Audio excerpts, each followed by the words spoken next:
Empat komponen kelompok kecil yang seringkali kita singkat dengan 3P dan 1M adalah proses yang kita harapkan terjadi, proses yang kita bangun di dalam pemuridan kita. Yang pertama adalah penyembahan. Penyembahan adalah respon kita kepada Allah karena kita mengenali sifat-sifat Allah kita, karena kita tahu siapa Allah kita, dan karena kita mengalami perbuatan-perbuatannya di dalam hidup kita maupun mengalaminya di dalam persekutuan kita. Yang kedua yaitu pengajaran. Pengajaran adalah bagaimana kita dengan setia mempelajari apa yang firman ingin sampaikan kepada kita secara pribadi dan apa yang firman ingin sampaikan kepada dunia ini lewat kita.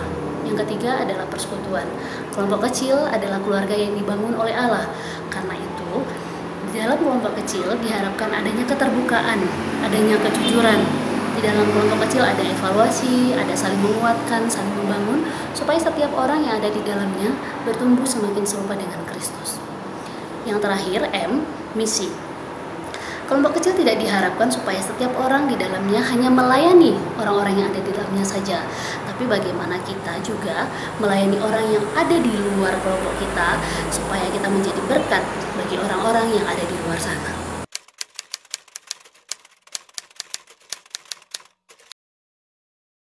Apakah Alkitab menceritakan keempat komponen kelompok kecil ini? Kalau kita belajar dari Kisah Rasul pasal 2, bagaimana orang Kristen mula-mula hidup, maka kita akan melihat bagaimana mereka berkumpul secara bersama-sama, memuji Tuhan dengan sungguh-sungguh. Mereka belajar firman dengan tekun, dan bagaimana mereka membagi-bagikan harta milik mereka, memecah roti, dan bagaimana kehidupan mereka ini pun akhirnya menjadi berkat untuk orang-orang yang ada di sekitar mereka.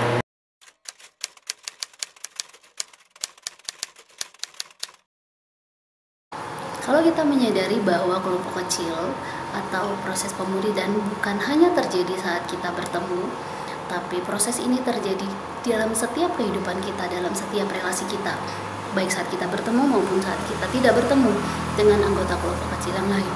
Maka kita akan menyadari bahwa dimanapun, kapanpun, kita bisa mengaplikasikan keempat komponen ini di dalam hidup kita secara bersama-sama. Kita bisa saling berbagi apa yang kita alami bersama-sama dengan Tuhan di dalam kehidupan kita pribadi.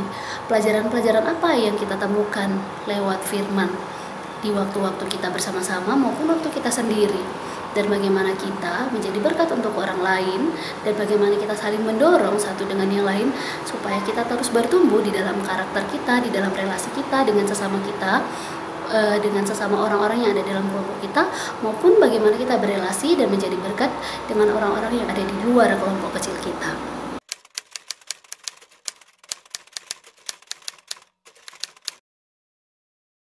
Bagaimana caranya kita tetap bisa menikmati keempat komponen kelompok kecil ini meskipun kita tidak bisa bertemu secara langsung karena pandemik?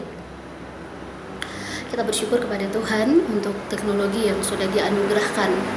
Banyak media yang bisa kita gunakan seperti grup WhatsApp, Zoom, Google Meet, Hangouts, dan yang lain-lain. Media ini bisa kita gunakan untuk tempat kita bertemu secara virtual dan kita bisa belajar bersama-sama.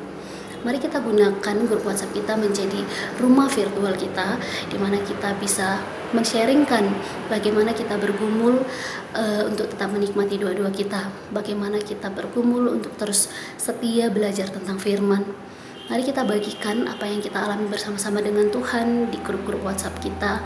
Mari kita tetap bisa jujur dan terbuka di dalamnya. Mungkin kita juga bisa membuat proyek-proyek kelompok, kita membagikan apa yang kita nikmati lewat firman, kita bagikan di sosial media kita, supaya semakin banyak orang yang menikmati apa yang kita alami.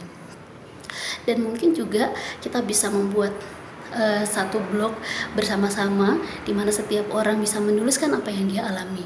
Mungkin nanti di akhir pandemik ini kita bisa sama-sama belajar, kita bisa sama-sama membaca blog kita itu, lalu kita melihat bagaimana Tuhan menggembalakan kita di masa-masa yang sulit ini. Teman-teman, jangan pernah berhenti berjuang. Mari tetap kreatif memikirkan bagaimana menjaga relasi kita dengan firman, menjaga relasi kita dengan Tuhan, menjaga relasi kita dengan sesama kita, secara khusus menjaga relasi kita dengan teman-teman kelompok kita, meskipun kondisi ini tidak mudah. Mari kita berjuang supaya kita semakin serupa dengan Tuhan kita meskipun kondisi saat ini tidak mendukung kita.